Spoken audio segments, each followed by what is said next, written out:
ہم پاک چین اقتصادی راہداری کے حوالے سے بات کر رہے ہیں اور کوشش یہ ہے کہ مختلف زاویوں سے اس کو دیکھیں. وقفے سے پہلے ایک سوال ہوا جس کا تعلق یہ تھا کہ یہ جو سی پیک کا معاملہ ہے اس کو ہمسایوں کے ساتھ ہم کس طریقے سے جو ہے اس کا فائدہ اٹھا سکتے ہیں. اس میں ڈاکٹر مفتاح اسماعیل جن کو ہم خاص طور پہ اس لیے پینل پہ رکھا ہے کہ وہ ہمارے مہمانوں کے جو اعتراضات ہیں جو سوالات ہیں ان کے جواب دیں حکومت کے نمائندے ہونے کے ناطے and also as someone who's looking at CPEC. تو انہوں نے کہا کہ یہ میرے دس از ابو مائی پے گریڈ.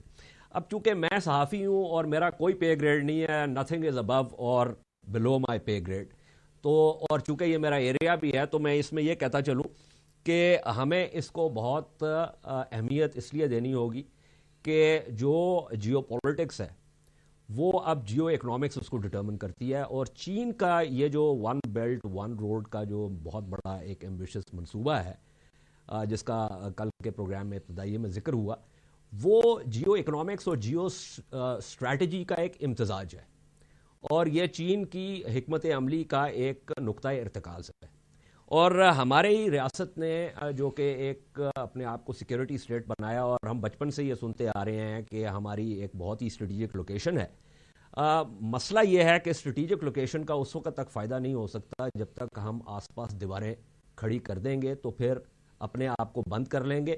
اور اگر صرف ہم یہ شمالاً جنوباً جانے کی کوشش کریں گے اور مشرق اور مغرب جانے کی کوشش نہیں کریں گے تو ہمیں کوئی زیادہ فائدہ نہیں ہوگا.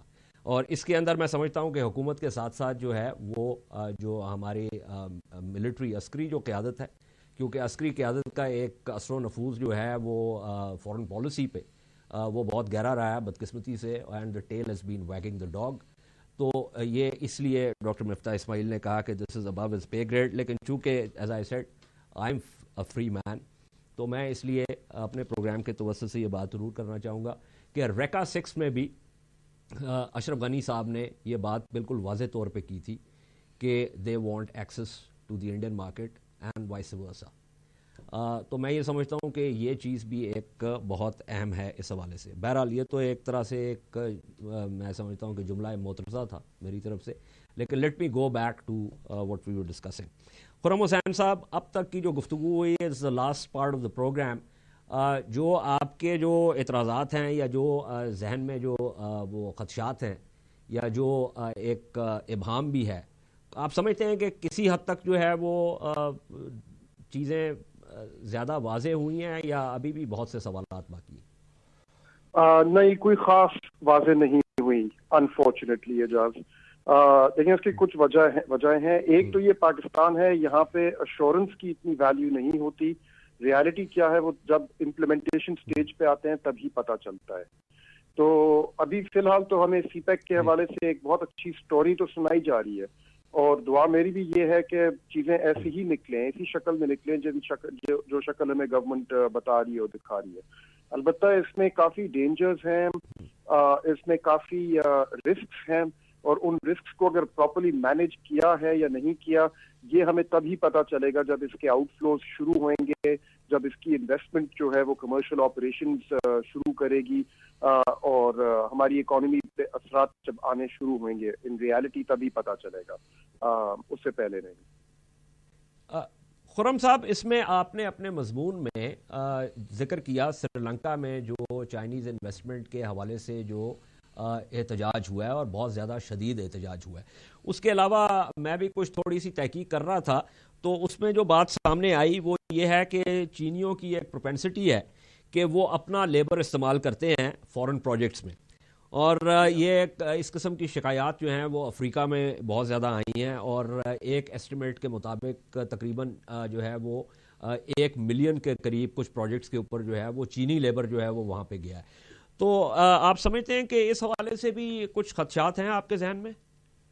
جی ہاں, ڈیفینیٹلی ہے, کیونکہ دیکھیں آپ مجھے ایک ایگزامپل دے دیں کسی بھی ملک کا. دیکھیں چائنا جو ہے وہ پچھلے کوئی 15 سے 16-17 سال جو ہے وہ اپنا کیپٹل ایکسپورٹ کر رہا ہے اور مختلف ملکوں میں لارج اسکیل انویسٹمنٹس کر رہا ہے انفراسٹرکچر میں اور تمام اور پروجیکٹس میں. آپ مجھے ایک ایگزامپل دے دیں کسی اور ملک کا جس نے چائنا کے ساتھ اس انویسٹمنٹ ٹیمپلیٹ کے تحت اپنے آپ کو ایک سکسیس سٹوری بنایا ہے. کیا وینیزویلا جس ہم سے زیادہ چائنیز انویسٹمنٹ ابزارب کی ہے، یا سری لنکا، یا تمام افریقہ میں جتنے ملک ہیں جنہوں نے چائنیز انویسٹمنٹ ابزارب کی ہے بہت لارج اسکیل پہ ہم سے پہلے، آپ مجھے ایک ایگزامپل دیں کسی ملک کا جو اس انویسٹمنٹ کے تحت اپنے آپ کو سکسیس سٹوری بنا سکا ہے اور جہاں پہ اس انویسٹمنٹ نے جا کے ایک گیم چینجنگ رول پلے کیا ہے. میں نے سری لنکا کا ایگزامپل اس لیے صرف دیا تھا کیونکہ وہ ایک ایگزامپل ہمارے سامنے ہے جہاں پہ یہ انویسٹمنٹ گئی ہے کافی لارج اسکیل پہ and things did not work out as planned, اور وہ انویسٹمنٹ ان کے گلے لگ گئی. اس کی جو ری پیمنٹس تھیں وہ ان کو مجبوراً کرنی پڑی، اور وہ ری اسکیڈولنگ میں ان کو پھر اپنی ٹیریٹری دینی پڑی، اپنے اس پورٹ کا کنٹرول دینا پڑا over to the Chinese and what not. میرا صرف کہنے کا یہ مطلب ہے کہ اتنے بڑی اسکیل پہ اگر ہم لوگ چائنا کے ساتھ چل رہے ہیں آگے، تو ہمارے پاس کتنی ایشورنس ہے کہ یہ نیسسریلی ایک گیم چینجنگ انویسٹمنٹ ہوئے گی، نمبر 1، اینڈ نمبر 2 کہ اس کے جو رسکس ہیں ان کو قابو میں پراپرلی کیا ہوا ہے یا نہیں کیا ہوا. فی الحال ہمارے پاس مصباح اسماعیل صاحب کی طرف سے اور ایک دو اور لوگوں کی طرف سے ایشورنسز ہیں، لیکن ان ایشورنسز کے پیچھے ہمارے پاس کسی قسم کا ڈیٹا، یا ابھی انہوں نے خود کہہ دیا کہ یہ جو فارورڈ لکنگ آؤٹ فلوز ہیں ان کی کیلکولیشنز تو گورنمنٹ نے کی نہیں ہے کیونکہ ہمیں پتہ ہی نہیں کون سی کب شروع ہوئے گی. تو یعنی کہ ابھی تک ہمیں یہ نہیں پتا کہ اس کی جو کاسٹ آنی شروع ہوئیں گی تو وہ کس اسکیل پہ آئیں گی، کس اسکیڈول کے مطابق آئیں گی، اور ہمارے پاس کتنی قوت ہوئے گی ان کو میٹ کرنے کی. تو میں پھر ری ایشور نہیں ہوتا یہ باتیں سن کے کہ یہ انویسٹمنٹ اتنی میجر اسکیل پہ جو ہم fair enough. I mean you have some very solid points on دس.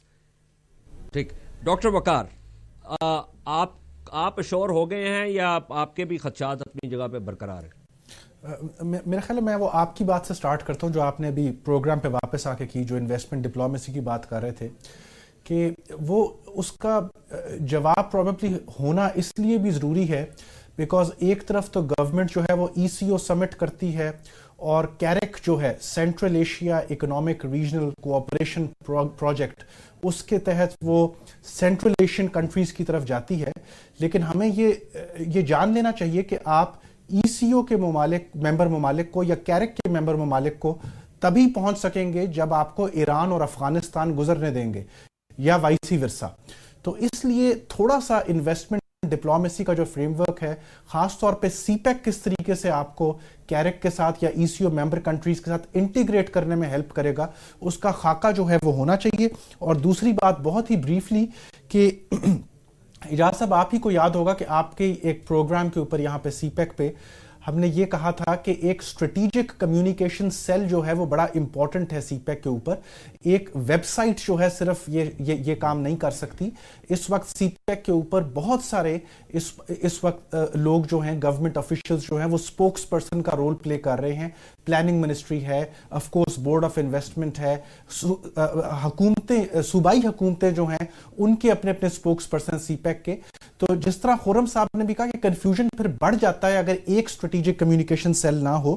اور آپ کے پاس اب آئی تھنک ٹائم آ گیا کہ اب 3 سال ہو گئے ہیں پروجیکٹس کی پلاننگ میں، اب ویب پیجز ہونے چاہیے ہر پروجیکٹ کے جس کے اندر پروجیکٹ بائی پروجیکٹ ڈیٹیل لکھی ہو کہ اس میں EOI کن کی طرف سے آیا اور ریٹ کیا ہے. اسی طرح اسٹریٹیجک کمیونیکیشن میں چھوٹے صوبوں کی جو بزنس کمیونٹی ہے ان کے ساتھ کنسلٹیشنز پہ بہت زیادہ ضرورت ہے کام کرنے کی. آپ بڑے چیمبرز آف کامرس کو تو مل لیتے ہیں، ابھی case in point is Quetta chamber of commerce جنہوں نے ہمیں یہ بتایا کہ وفاق کی طرف سے ان کے پاس کوئی نہیں آیا کنسلٹیشن کے لیے. اور آئی تھنک آخری بات یہ ہوگی کہ جو 27 سائٹس ہیں انڈسٹریل اسٹیٹس کی، زونز کے اندر جو اسٹیٹس ہیں، ان سائٹس کی سلیکشن کرائیٹیریا جو ہے وہ بہت زیادہ اس وقت جو ہے وہ لوز ہے کہ کہیں پہ کسی بھی ویب سائٹ پہ آپ کو سلیکشن کرائیٹیریا نہیں ملتا کہ ان انڈسٹریل اسٹیٹس کی سلیکشن کس طریقے سے ہوئی ہے. اوکے سینیٹر مکسی، آپ لوگ جو اس پہ کام کر رہے ہیں، کیا یہ مناسب نہیں ہوگا کہ جو اپوزیشن کی جو جماعتیں ہیں جو کہ اس کا حصہ ہیں کہ آپ اپنا سوال نامہ بنائیں اور سوال نامہ جو ہے اس کے جواب طلب کریں، اور جو جواب آتے ہیں یا جو جواب نہیں آتے وہ آپ میڈیا کے ساتھ شیئر کریں، اور اس ایکسرسائز کو آپ ہر مہینے جو ہے ایٹ لیسٹ ونس کریں تاکہ پتہ چلے کہ کون کون سی چیزیں واضح ہو رہی ہیں اور کون کون سی چیزیں ابھی تک جو ہے وہ پردہ اسرار میں ہیں. جی جا صاحب، اسی سے ٹیل یو کہ جو سی پیک کی ہماری سینیٹ کی کمیٹی ہے یا جو پلاننگ کی کمیٹی ہے تقریباً مہینے میں ایک دفعہ اس کی کوئی نہ کوئی میٹنگ ہوتی ضرور ہے اور وہ پریس ساری وہاں موجود ہوتی ہے اور ہم سوالات پوچھتے جاتے ہیں. اینڈ 3 سال آپ کے گزر گئے ہیں, 3 سال میں ہمیں ابھی تک ٹرانسپیرنسی نہیں نظر آ رہی. اور یہ parliamentarian across the board, government کے بھی پارلیمنٹیرین, مطلب ٹریجری بینچز کے بھی parliamentarians are members of these committees, they are also there and they ask valid questions also and we try that. مطلب ٹریجری کے بھی ہم اسٹینڈنگ کمیٹی میں ایسے ہم کوشش یہ ہوتی ہے کہ it's about party politics, it is a check and balance on how government is running, government کام کس طرح کری. اسٹینڈنگ کمیٹی کا بیسک مقصد ہی یہی ہوتا ہے کہ گورنمنٹ کو آپ چیک کریں کہ وہ صحیح طرح کام کر رہی ہے یا نہیں کر رہی ہے. اس میں ٹریجری بینچز کے بھی ہوتے ہیں, اپوزیشن کے بھی ہوتے ہیں, فرق صوبوں سے ہوتے ہیں, سب کے ویوز آتے ہیں اس میں. تو میں جو آپ کہتے ہیں کہ ایم سیٹسفائڈ اور ناٹ, جیسے آپ سب سے کہہ رہے تھے, تو let me put in my 2 cents here also. I will be satisfied very seriously. Miftah صاحب نے بڑے اچھی طریقے سے کوشش کی ہے کہ گورنمنٹ کو بھی, اور in the larger interest of the country, میں اس دن سیٹسفائی ہو جاؤں گا where if he can tell me right now, and I don't think this is above his pay scale, if you can guarantee every graduate of Balochistan, every boy and girl who graduates from Balochistan today, that you will have a stake in CPEC, you will have a job with the CPEC related investment. اور جو ہمارے naan skilled ہیں, جو اس view سے بیچارے اب گزر گئے, ان کی ایج گزر گئی, جو نان اسکلڈ ہیں ان کو آپ پرائیورٹی بیسس پہ اس میں اکوموڈیٹ کریں گے. ہمارا بہت چھوٹا پاپولیشن ہے. I am sure CPEC is a large enough investment کہ وہ بلوچستان کے گریجویٹ بوائز اینڈ گرلس کو اکوموڈیٹ کر سکتے ہیں. اگر وہ مجھے یہ گارنٹی دے دیتے ہیں, I can bet that the whole of Balochistan will be behind CPEC. Butt صاحب وقت بھی بالکل مختصر رہ گیا ہے. I have to finally go to doctor Miftah Ismail also. آپ بتائیے, آپ مطمئن ہیں یا بہت سے؟ میں 3 پوائنٹس میں اگین مفتاح صاحب کے لیے ہیں. سر ایک تو جو آپ نے فرمایا, اس وقت جو سر ریپیئر کاسٹ ہے نا اسلام آباد لاہور موٹر وے کی, وہ ہے 128 ملین روپیز پر کلومیٹر. اگر 10 سال بعد اسی کو کیلکولیٹ کریں تو اس کی کاسٹ آتی ہے اباؤٹ $400 ملین پورے CPEC کے 2653 کلومیٹرز کی. $400 ملین آپ کو اگر $200 بھی ہو, اس پہ ٹول ٹیکس کہہ لیں یا ٹرانزٹ فی کہہ لیں, تو what you need is about 2 million containers آئیں گے, تو پھر یہ $400 ملین پورا ہوگا. 2 ملین کنٹینرز کا مطلب ہے کہ it will take a space of 2600 kilometre اگر آپ سائڈ بائی سائڈ بھی ان کو کھڑا کر دیں.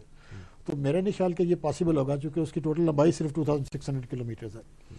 تو اس لیے secondly this will be only be possible اگر آپ کی جو امپورٹ ایکسپورٹ ہے وہ $150 بلین ہو, پھر this will be able to support this kind of traffic. ابھی ہمارے $6 بلین کی ایکسپورٹ ہوتی ہے, امپورٹ ہوتی ہے, اسی کو ہم کور نہیں کر سکتے کیونکہ اتنی اس میں انڈر انوائسنگ ہوتی ہے. ایک میں مفتاح صاحب کو یہ سوری, آئی نو آپ کے پاس بہت سے پوائنٹس ہیں, لیکن پروگرام کا وقت بھی ختم ہو رہا ہے. صاحب گاٹ جسٹ 2 منٹس. ڈاکٹر اسماعیل. سر یہ گفتگو کے ایک سلسلہ آپ کے بہت شکریہ کہ آپ نے سٹارٹ کرا, اور یہ گفتگو ہوتی رہے گی, کچھ ہم بھی سیکھیں گے اور کچھ شاید ہم بھی بتا سکیں گے اور آئی تھنک ری ایشور کر سکیں گے. لیکن ایک جو چیز بنیادی بات جو ہے وہ میں کرنا چاہتا ہوں کہ کوریا ہوا, جاپان ہوا پوسٹ ورلڈ وار میں, جرمنی ہوا, یہ سب بڑے تھے, یہ لوگ ملک ترقی کرے تھے جب ان کے پاس فورن انویسٹمنٹ آئی. وہ امریکہ کے اس زمانے میں انویسٹمنٹ آتی تھی. امریکہ کے اس زمانے میں دنیا کی عالمی GDP کا 25% حصہ تھا. اب امریکہ کا حصہ کم ہو رہا ہے, جو ابھرتا جو پاور ہے وہ چائنا ہے. ہم چائنا جو ہے وہ ایک 1 بیلٹ 1 روڈ انیشیٹو جو آپ بات کر رہے ہیں اس کا بھی حصہ ہیں ہم. اگر چائنا ادھر انویسٹمنٹ لے کے آ رہا ہے تو یہ ملک کے لیے اچھی بات ہے. انشاءاللہ تعالیٰ اس سے ملک ترقی کرے گا. اور پاکستان کے اندر صرف بہت کم فارن انویسٹمنٹ آتا ہے. پاکستان کے اندر آپ چلے جائیں اگر شہر نہیں جی, تو اب ہم یہ کام کر رہے ہیں. اب اس کے اندر obviously کوئی فرق ہوتا ہے, لیکن جس طرح میں گزارش کر رہا ہوں کہ اگر ایک آدمی آ کے ادھر میکڈونلڈس کی ریسٹورینٹس کھولتا ہے تو وہ بھی پیسے تو اپنے پروفٹ تو لے کے جاتا ہے نا ملک سے باہر, اس میں کوئی بری بات نہیں ہے. اگر چائنا والے بھی آ کے انویسٹمنٹ کرتے ہیں اور یہاں پہ بناتے ہیں, بجلی بناتے ہیں, تو ہماری GDP بڑھے گی, اس سے وہ اپنا بھی نفع لے جا سکیں گے. میرے نہیں خیال ہے کہ کوئی فورن کرنسی کا کرائسس اس کی وجہ سے آئے گا اگر پروڈکٹیو انویسٹمنٹ ہو. اگر ان پروڈکٹیو انویسٹمنٹس ہوں, اگر ہم وہ پیسے لے کر بجٹ سپورٹ کے اندر پیسے لے کر ہم تنخواہوں میں خرچ کر دیں, لیکن ہم اس کو پروڈکٹیو انویسٹمنٹ میں نہ لگے, پھر ہم پھنستے ہیں کرائسس کے اندر. لیکن اگر ہم پروڈکٹیو انویسٹمنٹس کرتے ہیں پرائیویٹ سیکٹر کے اندر تو we never run into problems with balance of payment. So I am very assured کہ as long as Chinese investment is being productive investment جو ابھی نظر آ رہی ہے تو ہم کو فورن کرنسی کا کوئی کرائسس نہیں ہوگا. اور جو بات سینیٹر مقصد صاحب نے کہی, کاش میں یہ کہہ سکتا نہ صرف میرے بلوچ بھائی بہنوں, چھوٹے بھائی بہنوں کی طرف کے لیے کہ جو گریجویٹ ہوئے اور ان کو نوکری مل جائے, بلکہ مطلب جو میرے سندھ کے اور پنجاب کے اور کے پی کے اور دوسرے جو دیگر ایریا کے, آزاد کشمیر, گلگت بلتستان, تمام لوگوں کو, اور کوشش ہی حکومت کی ہے کہ تمام بچوں کو نوکریاں مل جائیں. اور اسی لیے ہم کو 7% کم از کم GDP چاہیے, 6% GDP گروتھ چاہیے, تاکہ ہم اتنی نوکریاں پیدا کر سکیں جتنے کہ ہمارے کوہورٹ جو ہے وہ لیبر مارکیٹ میں آ رہا ہے. اور اگر آپ کو اس ملک میں پاورٹی ختم کرنی ہے تو پھر آپ کو 8, 9, 10% GDP گروتھ چاہیے تاکہ ہم ریئل پاورٹی ختم کر سکیں. اور اللہ کی ہم سب کی کوشش یہ ہے کہ چائنا سے انویسٹمنٹ آئے اور دنیا بھر سے کہیں سے بھی آئے, یا ہماری اپنی صنعت کاری ہو کہ ہم پاکستان کے اندر 10% GDP گروتھ لے آئیں. چین بھی اسی طرح آگے بڑھا ہے, جاپان بھی اسی طرح آگے بڑھا ہے, کوریا بھی اسی طرح آگے بڑھا ہے کہ 20 سال کا وقفہ انہوں نے کرا ہے, اس 20 سال تک وہ 10% سے گرو کرتے رہے, اپنی GDP کو کوادرپل. دوسرا حصہ